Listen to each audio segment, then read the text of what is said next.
Assalamualaikum warahmatullahi wabarakatuh, sahabat beriman.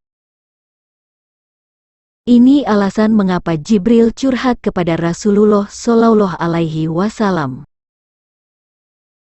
Jibril alaihi salam memiliki kedudukan yang agung di sisi Allah Ta'ala, sebagaimana firman-Nya,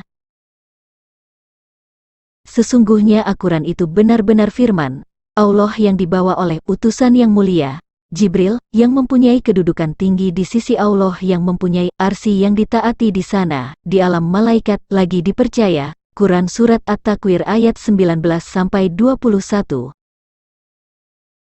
Meskipun sedemikian agung kedudukannya di sisi Allah Ta'ala, Jibril senantiasa takut apabila suatu hari kehilangan ridho Allah Ta'ala.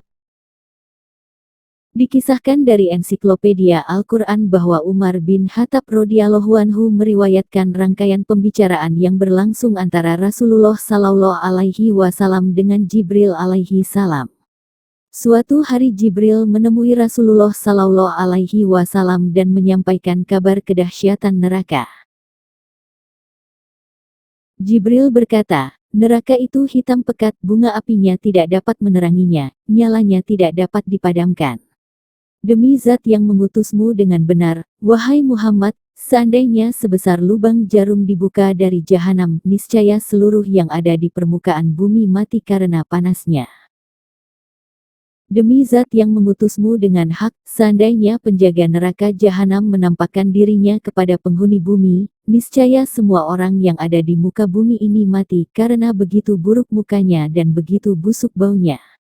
Demi Zat yang mengutusmu dengan hak, seandainya satu mata rantai penghuni neraka, yang diterangkan Allah dalam kitabnya yaitu surah Al-Haqqah ayat 32. Dan belitlah ia dengan rantai yang panjangnya 70 hasta dan diletakkan di atas gunung-gunung dunia, niscaya akan hancur berkeping-keping, bahkan bumi pun ikut hancur." Cukup, kata Rasulullah Shallallahu Alaihi Wasallam kepada Jibril, "Agar hatiku tidak gemetar yang mengakibatkan kematianku." Jibril pun menangis. Ketika melihatnya menangis, Rasulullah bertanya keheranan, "Mengapa engkau menangis, wahai Jibril? Sedangkan engkau punya kedudukan mulia yang dianugerahkan Allah kepadamu?" Jibril menjawab, "Bagaimana aku tidak menangis? Aku lebih berhak menangis. Siapa tahu Allah yang Maha Mengetahui, kelak aku memperoleh kedudukan yang bukan sebagaimana kedudukanku saat ini. Aku tidak tahu, mungkinkah aku diuji sebagaimana iblis, dulu ia berasal dari golongan malaikat. Aku tidak tahu, mungkin aku diuji sebagaimana Harut dan Marut." Dan Rasulullah pun ikut menangis. Kedua makhluk tersebut terus menangis hingga Allah Ta'ala mengutus seorang malaikat kepada keduanya seraya berkata, "Wahai Jibril, wahai Muhammad, sesungguhnya Allah menjamin kalian dari kemungkinan melakukan kedurhakaan kepadanya." Maka keduanya pun merasa tenang. Lalu Jibril naik kembali ke langit. Dalam kejadian tersebut, terkandung pelajaran berharga, ibroh, bagi setiap orang yang beriman, bahwa yang menentukan, sebagaimana sabda Nabi Shallallahu Alaihi Wasallam, adalah amal akhir dari seseorang. Hadis riwayat Bukhari, Tirmidzi, dan Ahmad bin Hanbal.